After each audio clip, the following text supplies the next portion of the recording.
Hello there, this is a new guitar for me. Decided to buy one because I used to have, I still have, an Ibanez artist from 36 years ago, and that guitar is now a bit knackered, so I thought I'd buy one of the reissues.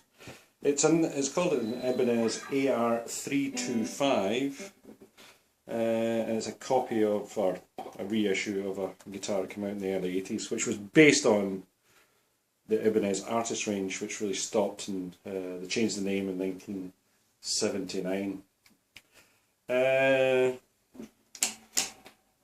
Bought it from Holland. It was in a terrible state, just right out of the factory, so it hadn't been set up at all. So I had to change the strings, adjust the bridge for the action, adjust the truss rod. The pots were all turning, so I had to put masking tape on and tighten them up with a spanner.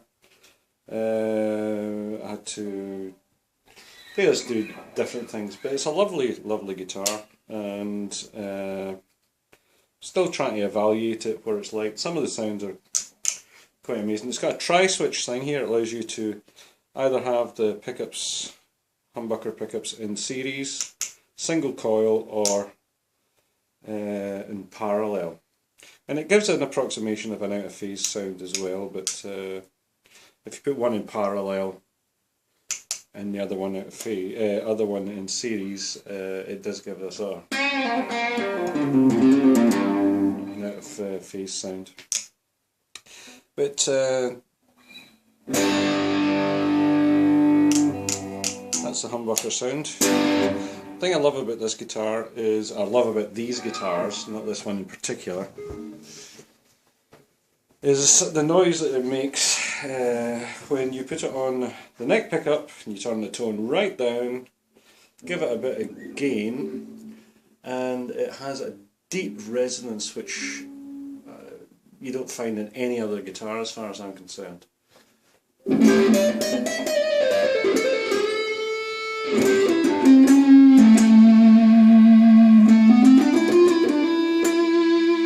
Very singy-songy.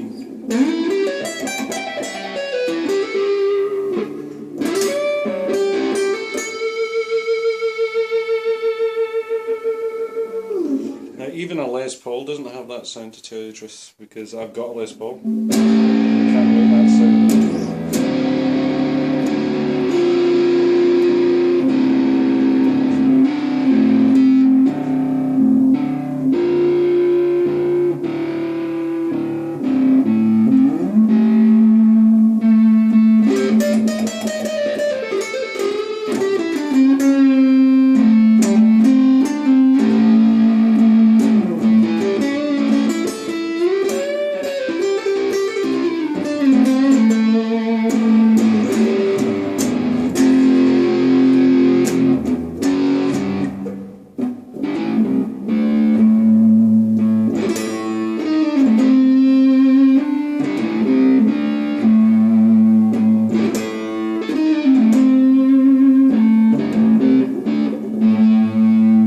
Very deep sound. I know people will be saying, oh, you can do that in a Les Paul, but believe me, you can't. You can't get the sound. It maybe sounds like it, but you cannot get that deep sound in Les Paul. The pickups are very hot in this guitar. If you play, that's the bridge pickup.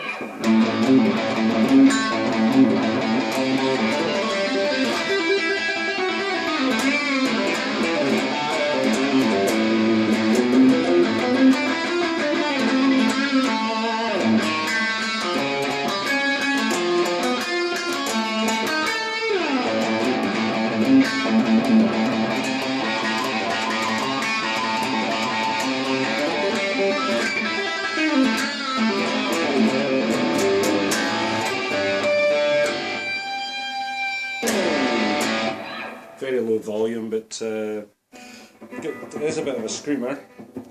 You turn it down to 5. Usual place I play guitar is probably with my fingers, bridge, neck pickup, and about 5 you get lovely tone.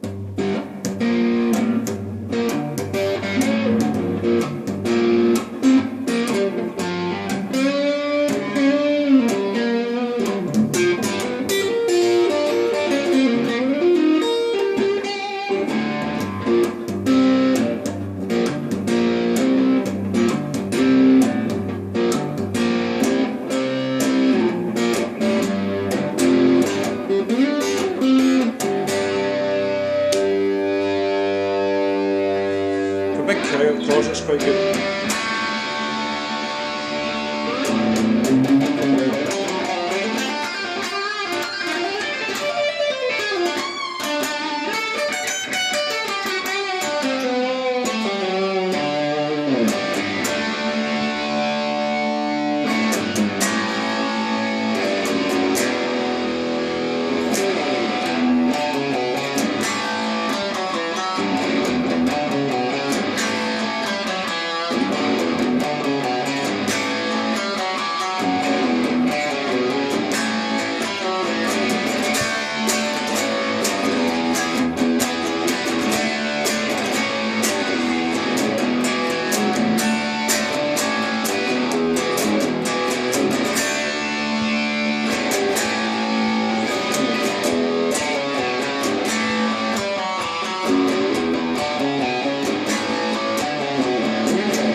It's not quite as snarly as a Les Paul. It's not quite as snarly as an Ibanez AR325 either, but for a pretend guitar, it's pretty, or a reissue guitar, it's pretty good. I think that I maybe have to adjust the pickup height because I think the bass notes are a wee bit too loud at the moment.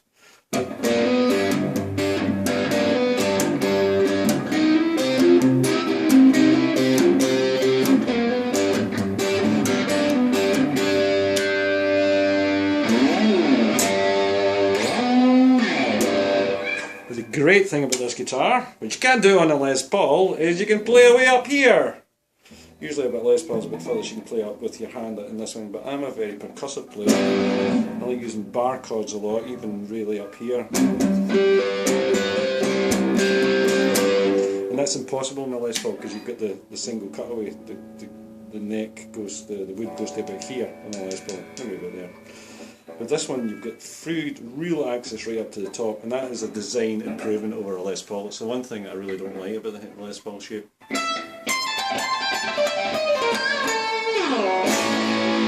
So get a mahogany body with a maple top. This is not a maple top, this is a Babinga top.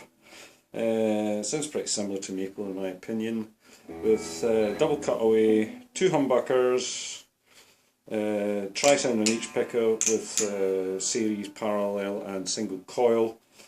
Quite good quality pots, I think, though I think they might not last that long. Decent enough headstock and tuners. The big surprise to me when I played it at first is really the neck. The neck is a bit thicker than not thicker, it's more bowed, more wood probably than a classic Ibanez. And it is stays in tune so far and quite fast to play. It's more like an SG neck. I think the Gibson SG was built like this. Nothing like a Gibson Les Paul and nothing really like an Ibanez Artist, but this is a reissue, so what can you expect?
Lovely little guitar, but